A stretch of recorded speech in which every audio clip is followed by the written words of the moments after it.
Everybody, it's Glacier here, and I'm going to read you a story today called Westlandia.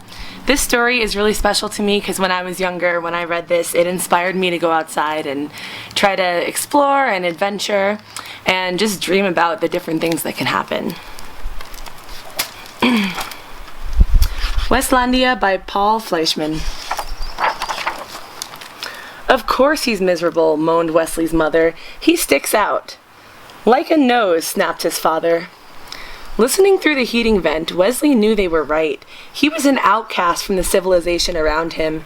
He alone in his town disliked pizza and soda, alarming his mother and the school nurse. He found professional football stupid. He'd refused to shave half of his head, the hairstyle worn by all of the other boys, despite his father's bribe of $5. Passing his neighborhood's two styles of housing, garage on the left side and garage on the right, Wesley alone dreamed of more exciting forms of shelter. He had no friends, but plenty of tormentors. Fleeing them was the only sport he was good at. Each afternoon, his mother asked him what he'd learned at school that day. That seeds are carried great distances by the wind, he answered on Wednesday. That each civilization has a staple food crop, he answered on Thursday. That school's over and I should find a good summer project, he answered on Friday. As always, his father mumbled, I'm sure you'll use that knowledge often. Suddenly, Wesley's thoughts shot sparks. His eyes blazed. His father was right. He could actually use what he learned that week for a summer project that would top all others. He would grow his own staple food crop and found his own civilization. The next morning, he turned over a plot of ground in his yard. That night, a wind blew in from the west. It raced through the trees and set his curtains snapping.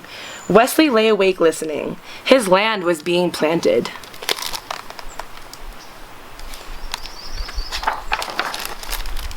Five days later, the first seedlings appeared. You'll have almighty bedlam on your hands if you don't get those weeds out, warned his neighbor. Actually, that's my crop, replied Wesley. In this type of garden, there are no weeds. Following ancient tradition, Wesley's fellow gardeners grew tomatoes, beans, Brussels sprouts, and nothing else. Wesley found it thrilling to open his land to chance, to invite the new and unknown.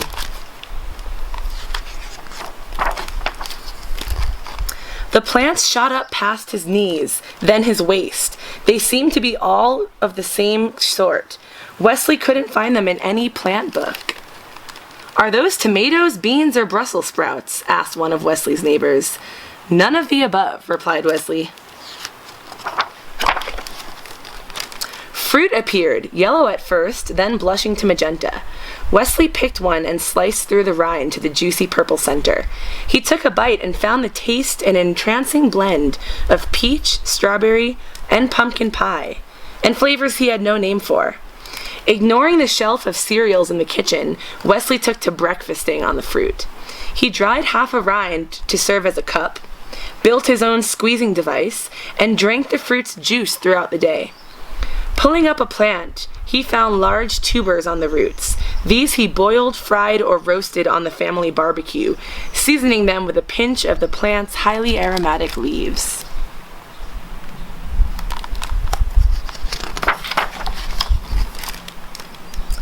It was hot work tending to his crop.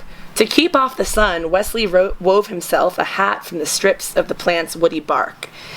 His success with the hat inspired him to devise a spinning wheel and loom on which he wove a loose-fitting robe from the stalk's soft inner fibers.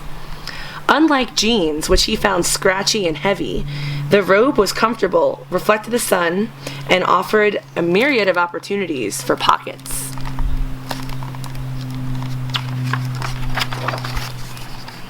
His schoolmates were scornful, then curious. Grudgingly, Wesley allowed them 10 minutes apiece at his mortar, crushing the plant's seeds to collect the oil. This oil had a tangy scent and served him both as a suntan lotion and mosquito repellent.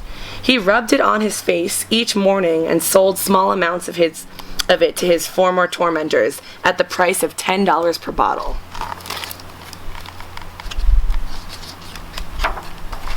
"What's happened to your watch?" asked his mother one day. Wesley admitted that he no longer wore it.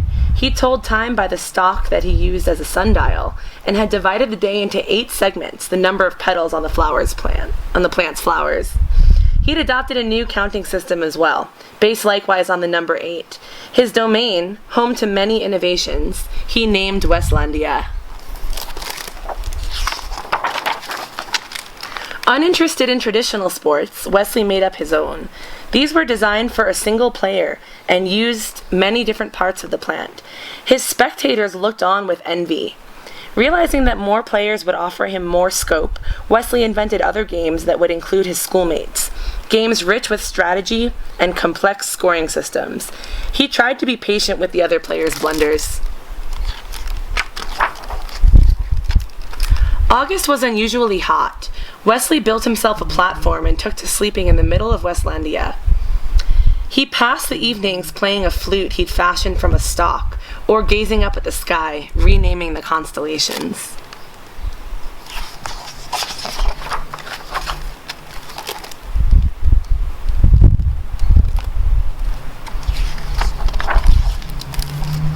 His parents noted Wesley's improved morale. "It's the first time in years he's looked happy," said his mother. Wesley gave them a tour of Westlandia. "What do you call this plant?" asked his father. Not knowing its name, Wesley had begun calling it Swist, from the sound of the leaves rustling in the breeze.